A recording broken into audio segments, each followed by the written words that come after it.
Hello and welcome back to the Africa Unplugged podcast. I am your host, Fiona Kemijisha, and today we have some really great guests. We're going to discuss the role of digital media in democratization on the continent. But before we dive in, I want you guys to get to know our people over here, these young, accomplished men I am sitting with. I'm going to start with, you let us know who you are, what you do, and 2 words that describe you.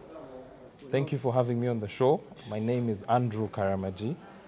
I like to think of myself as an African citizen, even though I hold a passport that says Uganda. My interests are public policy and public interest litigation. And 2 words that describe me, I guess I could go for calm.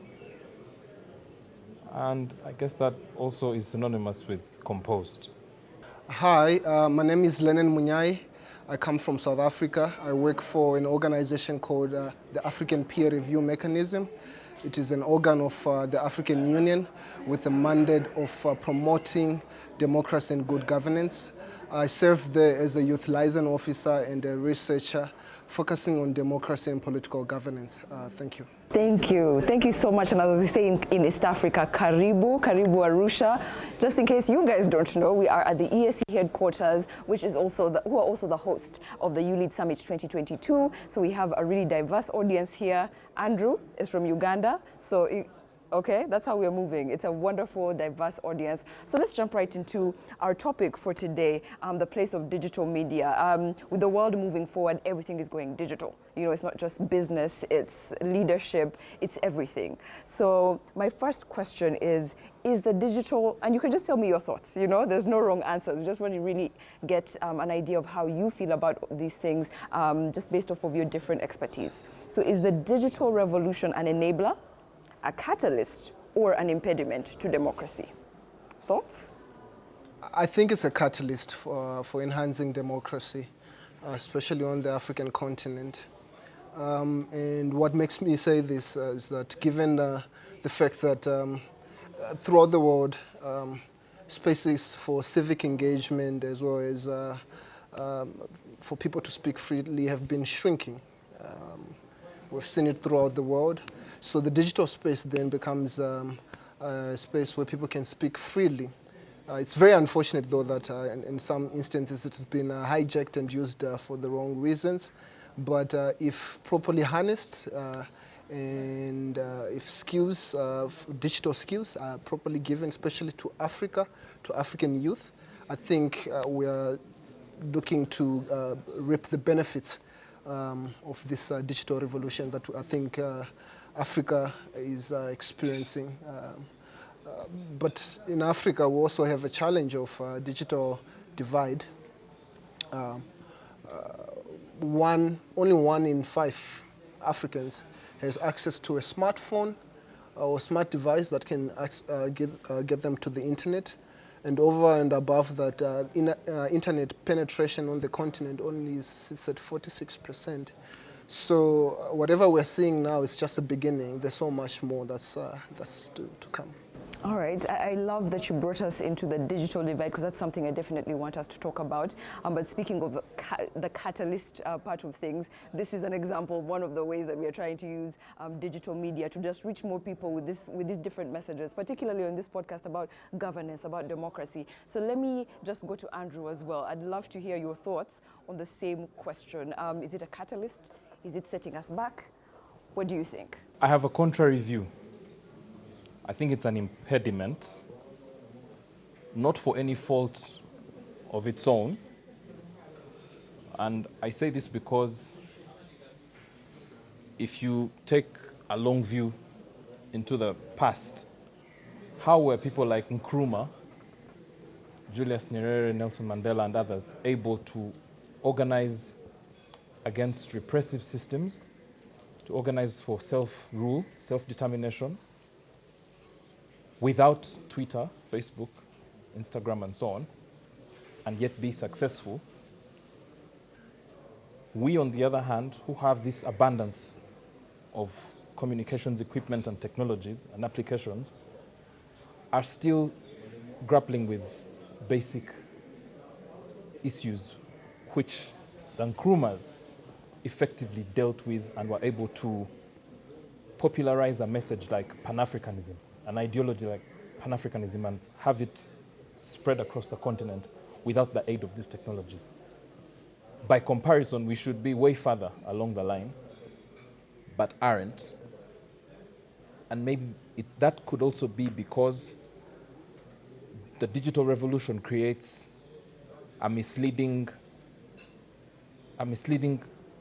comfort, where because you have 500 likes or 1,000 shares, you feel you have done a lot.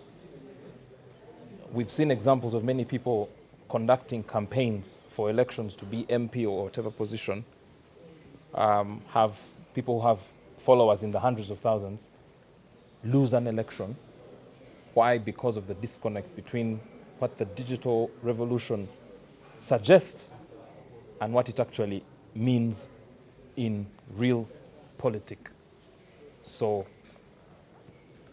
that's why I have a contrary and a bit dim view, even though I appreciate the power of social media, electronic media, and digital media generally. Okay, that's interesting. I think I certainly have something. You've given me something to really think about. Do you think it's probably because we are misusing that avenue? Like it's an avenue with so much potential, but perhaps we're using it in the wrong way? First off, these are private companies. None of the inventors of these companies set them up purely, at least from what they've said, purely for the purpose of propelling democracy. Mark Zuckerberg and all others who have invented other platforms that aid this revolution, Sergey Brin, Larry Page, all those who have been instrumental in this revolution, did not set up these companies to advance democracy or democratic struggles. These were purely set up for social, commercial purposes. So democracy for social media or digital media is a fourth-rate issue. It's not the primary reason. So that could then be a design flaw in the way that these applications were developed and the purpose for which they were developed. And so we are coming in to piggyback onto these applications for purposes that were not the initial thoughts of those who created them. It's great that you brought that up, especially just the fact that it's not as effective as a time when all of these resources weren't available, and yet there was more impact.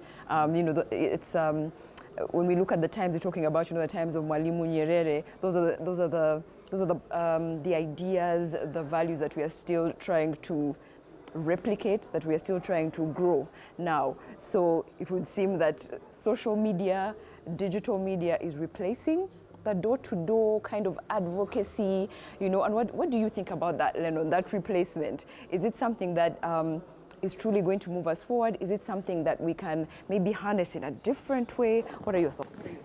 I don't think social media will necessarily replace the door-to-door. What it does is that social media reaches a constituency that usually at a time during elections at times won't have time to listen to these door-to-doors. Like my dear brother Andrew mentioned, there's a bit of complacency also from young people as far as dealing with issues around democracy and going to vote. Now, if you take the message of Pan-Africanism, for example, participating in elections and etc., you can then reach, for example, on certain platforms, the young people that are usually have voter apathy, that don't show up to the ballot box. Speak to them in their language. Speak to them on TikTok. I've been saying to a lot of colleagues that I work with that are in they are seen as new, but I'm seeing them now as traditional sort of digital spaces for socializing, like Twitter, Facebook. Young people are creating and engaging each other, sharing messages and information on TikTok. at a more effective and visual way, other than, for example, we're talking about the African Charter on Democracy and Governance, commonly known as ACDEC. It can easily be explained in a visual way on TikTok than someone reading the whole 20-page document, you know. So I think if carefully and appropriately used, we can definitely harness the potential of these social media sort of networks, digital spaces. However, he mentions a very good point that majority of them are created by people in the Silicon Valley, mostly from the West. They're taking data from us, and data is the new oil, you know. We don't have African-owned with an African agenda here. And we saw it with some of them, for example, during the elections in the USA. You saw how social media was used to sway the vote, and we continue to see it even in our own elections on the continent, where at times when things are going wrong, certain internet is shut down. That's a reality on the African continent. So I think we need to reimagine and have a frank conversation on how we as Africans can make use of these digital spaces. So what I'm hearing you saying also is that the digital spaces are inevitable if we want to reach young people. Yes. You know, the Generation Zs, for example. You cannot run away from them, and I think as we go forward into the future with the next generation that's coming, where virtual reality and new technologies are coming, unfortunately, maybe the old generation, that is the times, they usually say born before computers.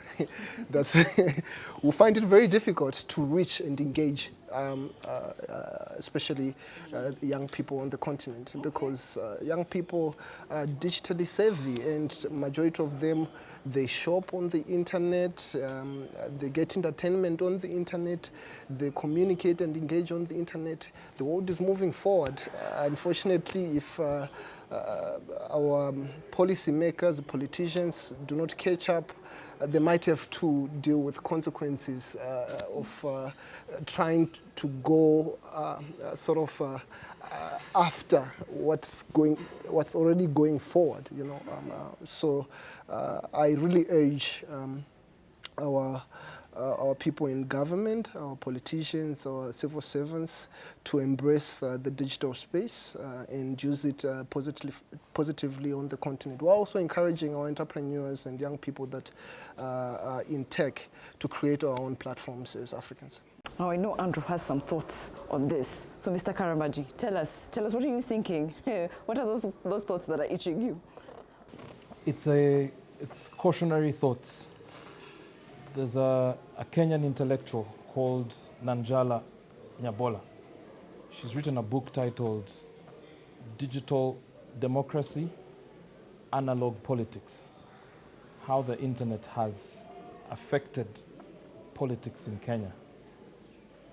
In that book, she makes the case for the advent. She explains how digital media has gotten involved in the political processes of Kenya, with more young people participating online and so on. But at the same time, she reveals how even when the democracy is going digital, the politics has remained analog. How has it remained analog? You still have bribery, commercialization of electoral processes. You still have undue interference from state institutions and other non-state actors who should not ordinarily intervene in electoral processes. So, without disagreeing with my brother, Lennon, it's to say, yes, we should get all hands on deck insofar as transitioning our democratic struggle to take on the digital angle, but let's be alive to the fact that not much has changed in terms of the political culture that makes politics a cutthroat issue, that reduces politics into who has more money, who between the people contesting for member of parliament attends the most burials, or, you know, if those things aren't corrected, we might go digital democracy, but to borrow from the Christian ethos, be placing new wine in old skins. Okay, wow, that's really interesting. First of all, I have taken that recommendation for that book, and even the title itself is really saying something, because it's true. It's one of those things you hear and you think, that's actually true. I've never really thought of it that way. And while we're on the subject, I think we can't talk about digitization without talking about the divide. You know, there's that rural-urban divide. We're trying to reach everybody. But realistically, Lennon just shared with us earlier a bit of a statistic about how many people are actually holding smartphones, or how many people have access to the internet, or even know how to use it. I mean, let's be honest, lots of people have phones and can barely use them, you know. Apart from calling or texting, we're not even using these devices. So when we talk about, we can't not talk about developing countries. We're in Africa, you know, a lot of us are developing countries. You know, how do we bridge that divide? You know, how do we utilize the digital space and still be able to reach the person who is all the way back there, all the way in the village, and needs this information just as much, because they are so vital in all the changes that we are trying to make. People can't make informed decisions on anything without having this information. So maybe just your thoughts on that. How do we utilize it, and can we anyway? Sure, we can. My take is that it's the sequencing that matters. And I'll use two examples that some people might feel uncomfortable with. But since I've talked about Kenya, let me go further afield and make reference to the US and South Korea. And I'll do it this way. The dominance or the hegemony of the Democratic Party and the Republican Party in the US was so entrenched that to win, you had to do certain things a certain way, until 2008, when Obama first attempted to run for president. First, and was successful in his first effort, and was successful. Even in a country as developed as the United States, Obama had to expand, to stretch the map, the electoral map, and go campaign in places where neither Democrats nor Republicans campaigned, and thought that these were backwaters. There's no votes to get from here. There's no point campaigning here. Let's concentrate on the places where we can get the treasured 270 electoral college votes, because you need 270 to pass. But he stretched it and went to increase even the popular vote. And that, in many ways, changed the electoral landscape of the US. Now, after him doing the groundwork, the door-to-door campaigning, people donating $5, $1, $10, that's when social media came in to complement on the groundwork that had already been done. The point being, you have to ensure that you've covered your bases on the ground, and then social media will only, or digital media will only come in to be the icing on the cake, so to speak, of work already done on the ground. Because Obama was then able to take his message, yes, we can, across, yes, we can meant something different for people in Florida. It meant something different for people in San Diego, for people in Milwaukee, Portland, Oregon, and so on, to South Korea. In the course of COVID, many countries did not, at the height of COVID, many countries did not hold elections for obvious reasons. That if you go out, you're going to get in contact with people and spread the virus. The South Koreans held an election online. They were able to distribute ballots have people vote, count, tally, and announce the results.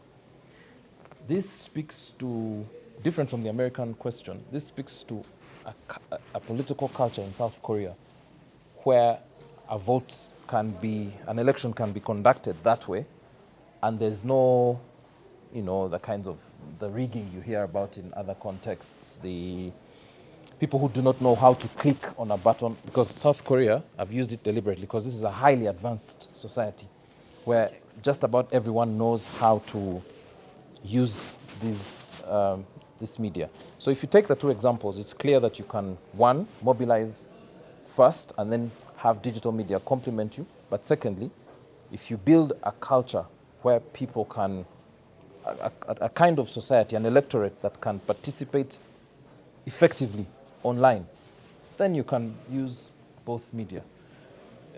Needless to say, our contexts, which are rife with militarism, corruption, shallowness, a lack of ideological grounding and direction, it becomes a tall order. So context. Context matters. Yeah, it really matters the where and how. So let me go ahead to Lennon. I'd like to hear your thoughts on the same thing, the digital divide, urban, rural. How do we utilize this? How do we really reach as many people as possible? I think this is the challenge of our time, especially as young people that are privileged to have access and have capabilities to use digital technology to communicate.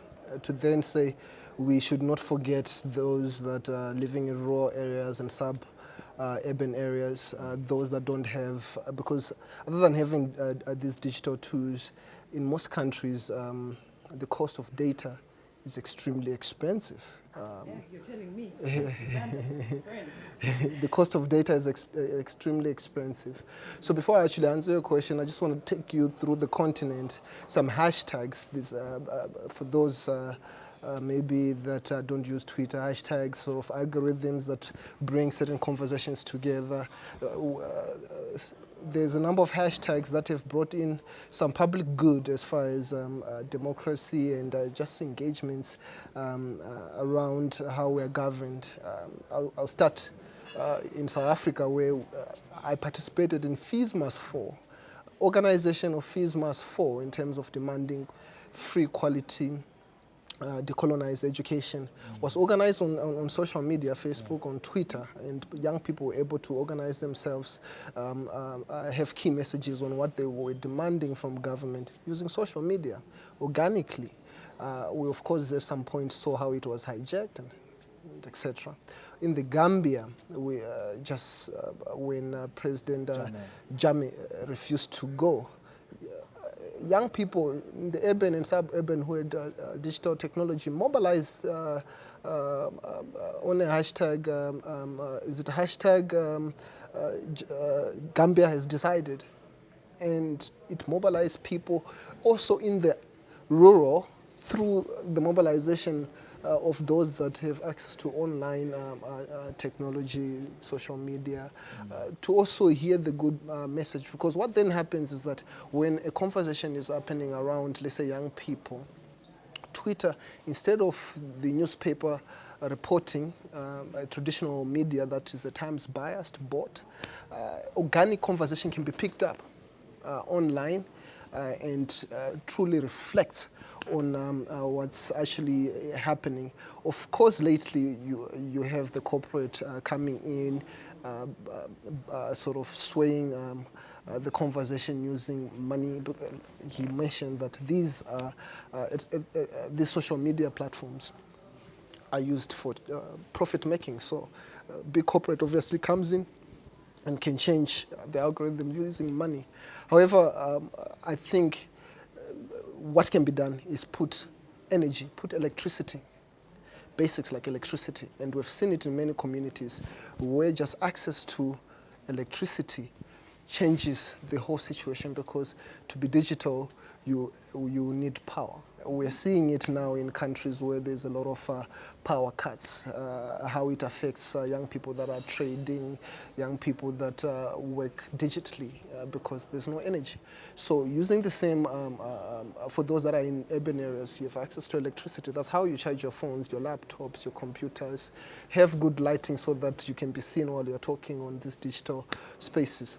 Put electricity into the rural settings, whether it's solar or the traditional grid, and you see what will happen, because now young people are able to do things, learn online, engage, and etc. So I personally think that certain basics, like electricity, access to water, let's get the basics straight, but just electricity changes things. Once there's electricity, someone will get a smart device, will get a computer, will get a laptop, and start working. Okay, yeah, I hear you saying that it's really steps, you know, for us to utilize this even better, to utilize our digital spaces even better.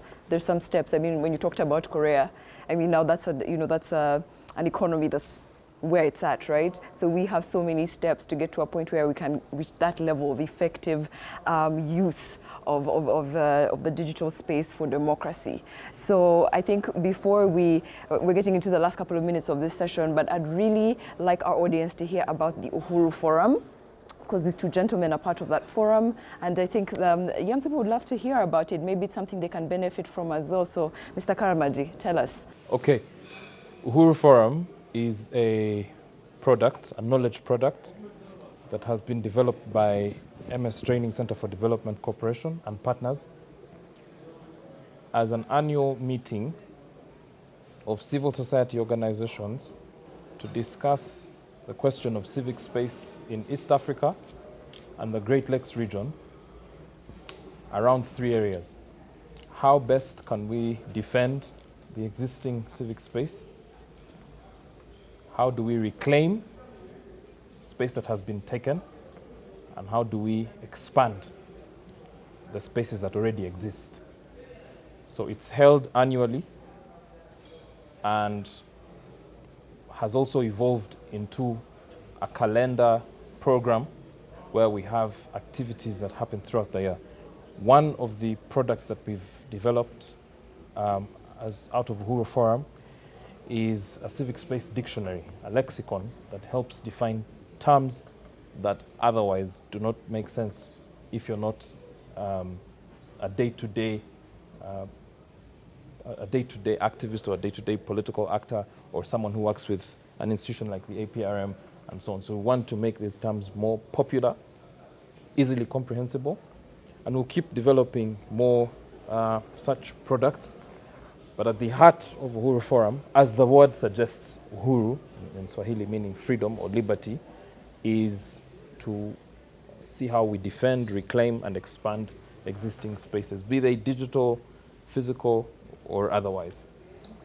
That's the idea, and we're happy to partner with the APRM, African Peer Review Mechanism, to see how to take the Uhuru Forum continental, because right now we're limited to the Great Lakes region, but these issues are just as relevant to Southern Africa as they are to Northern Africa or to West Africa. So I'm sure that both my guests would agree that the civic space is a powerful tool for, especially in the governance, since we're talking about governance, especially when it comes to conversations on governance. And I'd like to hear Lennon's thoughts on this Uhuru program and what's that been like for you. And I'm sure there's some flowers to give to some people. Yes, this is just rather a compliment to my brother Andrew and the team at the MSTCD Center for the great work that they're doing. I had the privilege and honor to actually address, I think, approximately 50 youth leaders from political parties in the East African region. And I thought it was, there's a saying that you catch them young. These are young people that are in politics and will end up being serious civil servants, technocrats within governments in East Africa. Now, what the Uhuru Forum was doing was training them on frameworks, or if you like, normative frameworks of the African Union and East Africa, around democracy. So for instance, I came across them discussing the African Youth Charter, discussing the ACTEC that we touched on earlier on. And these are very important documents and ideas that are signed up by Africans throughout the continent that they want to uphold. These are young people that majority of them lead in their own political parties.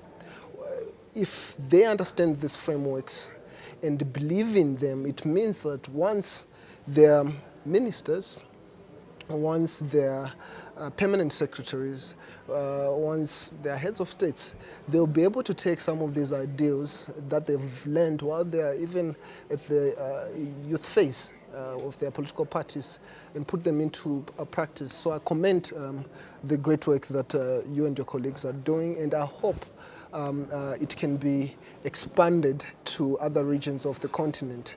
We at the APRM, one of our mandates is to share best practices, and I think it's one of the things that I will take back to the headquarters and make sure that youth in North Africa, West Africa, Central and Southern learn of the Uhuru Forum. Luckily, everyone understands throughout the continent what Uhuru means, so it will be easy to sort of sell to young people. So thank you. Thank you.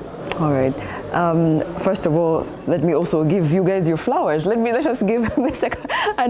Andrew Karamagi and the team at MSTCDC their flowers for creating a program that is truly within that vision of the Africa we want. You know, how are we raising the kind of leaders that we want to see? So that is amazing work. And I think just one more thing, I'm sure some of the listeners are wondering, how can I be a part of that? How can I be a part of that space? So tell us, Mr. Karamagi, before we close up, how can young people who are interested in this space take part? You can be part of Uhuru Forum and several other programs like the fantastic Unplugged series that Cambridge is hosting, APRM, by going to the online platforms where these organizations are hosted, mstcdc.or.tz, the social handles as well, same name, MSTCDC. You'll find all the information you need there. You can apply for scholarships. You can apply to attend virtually. You can also apply to self-sponsor. All options are available, and we'll be happy to have you over to expand this effort that we're making with partners like yourselves, ULEAD and APRM, and so many other great participants in this continent-wide effort. Okay, thank you so much. I hope that our guests, that you're all listening to that and that you're able to really reach out, take advantage of these opportunities. One of the main reasons why we are creating spaces like this and partnering with people, with organizations such as this, is that we can be able to really put those opportunities out there. We no longer have the excuse of I didn't know. So you can just even Google. If you hear MSTCDC, you can just Google and say, hey, MSTCDC, the Uhuru program, go ahead and really check out these spaces. These opportunities are there and you need to take advantage of them. So once again, a very big thank you to you two gentlemen for joining us. Thank you so much. It's been an absolute pleasure having you. And I hope that our audience will be back to join us next time for the next episode. A very big thank you to MSTCDC, APRM, the ULEAD program. Just another shout out, we are actually at the ULEAD Summit this year, 2022. I hope you've had a chance to be a part of it. If not, don't worry, it's online as well. And we'll see you next time. Bye-bye.